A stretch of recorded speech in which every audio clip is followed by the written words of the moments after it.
নমস্কার বন্ধুরা, সবাই কেমন আছেন? আশা করি ভালো আছেন। আজকের ভিডিওটা সন্ধ্যা থেকে শুরু করছি। তো প্রথমে আমি সন্ধ্যাটা দিয়ে নিলাম, সন্ধ্যা দেওয়া হয়ে গেছে। এখন মন বলতেছে কিছু একটা খাই, কিন্তু কি খাওয়া যায়।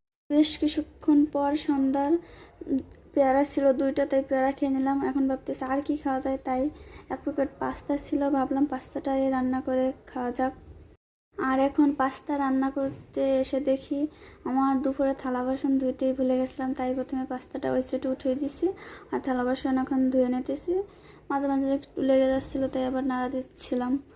এখন তো পাস্তাটা রান্না করব খুবই, মানে আমি ঘরে কেউ নাই, একা একা যেভাবে খাই সেভাবে ডিম, তারপরে একটু পেঁয়াজ মরিচ এটা দিয়েই, বেশি কিছু দেবো না, মশলাপাতি অন্য অন্য সস মস কিছুই দেবো না। তাই দেখেন আমার কি সংক্ষেপে পাস্তাটা রান্না হয়ে গেল।